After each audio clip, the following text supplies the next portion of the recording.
What's up, guys? Yoda Tech and all. This is a brand new OEM battery hold down clamp. It's like 20 different words for the different portions that come of this kit, including the bolt. All of my stuff is fine other than that, so I left the bolt alone, but I got a bunch of crap for mine being rusted here and here.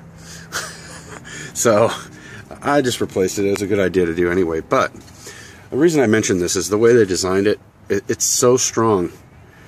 Even my last one, still, even corroded, was still working amazingly. And you can see, hopefully here, that I can rock the whole truck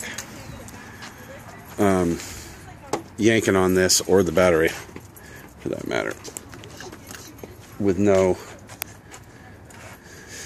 shaking, no vibrating at all. It is snug as a you know what. And this is my setup here. I'm building a cap for this that's going to go over this post and protect it. It's not really necessary as long as I don't get anything flying off of there.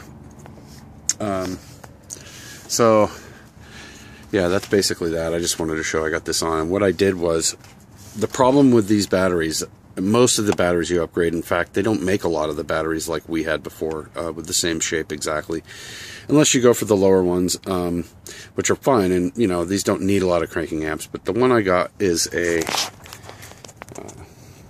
850 cold cranking amp, Die-Hard Platinum AMG matte glass.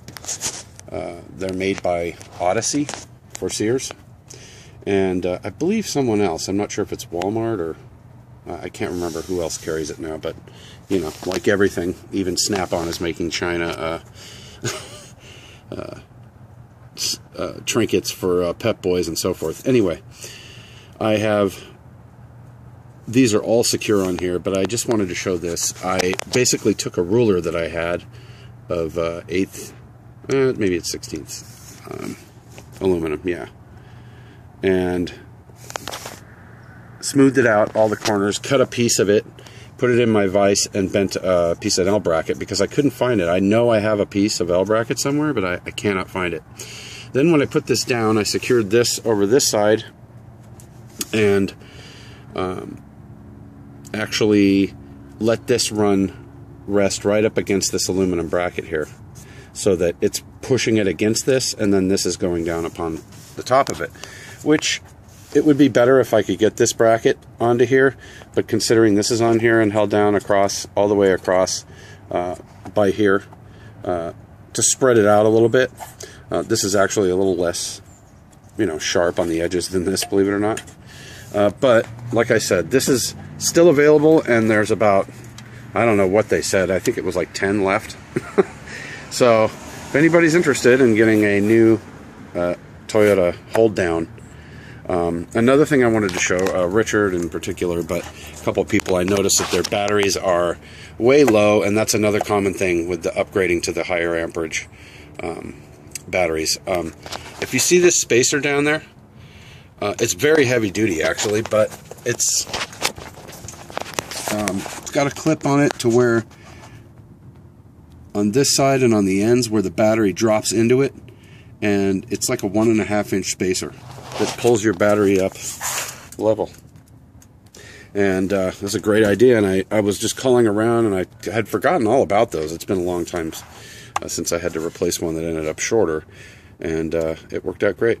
So that's just a tip for anybody. If you call and you're like, hey, I want to come get a battery from you, I'm thinking about it. I don't think they charge much for them, even if they don't give you one.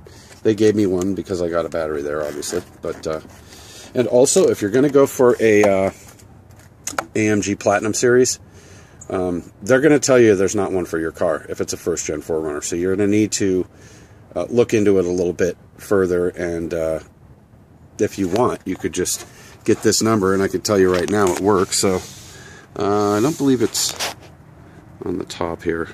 I had written in another post which model this is, 3478 DT. So you could pretty much tell them that battery exactly. Toyota Tech has the same battery, I believe, with the side posts, top and side posts, dual posts. So if you want to get a battery from them and walk right into Sears, I would recommend that you first sign up for their discount club or whatever on email and join their club. It's free. And then by doing that, I went in and I saved like $29 on this battery. It ended up being under 200 bucks. So, you know, just after my research, I decided to go this route instead of the various alternatives. You know, there's many out there. Obviously, the Optima being the number one. And they had, I guess, so many problems, and they supposedly have fixed them, but then again, a couple companies dropped it, carrying them, so I just decided to go with this. It's, from what I've read, I just found it to be the most reliable, and I had one for almost 200,000 miles in a Chevelle. So it wasn't this exact style battery at the time, obviously, but you know, about 20 years ago, but it was a diehard platinum, I believe, and it's just a really reliable battery. So anyway, it's mostly about the bracket, and I just wanted to show. No more rust, guys. You can get off my back. I'm just kidding. All right.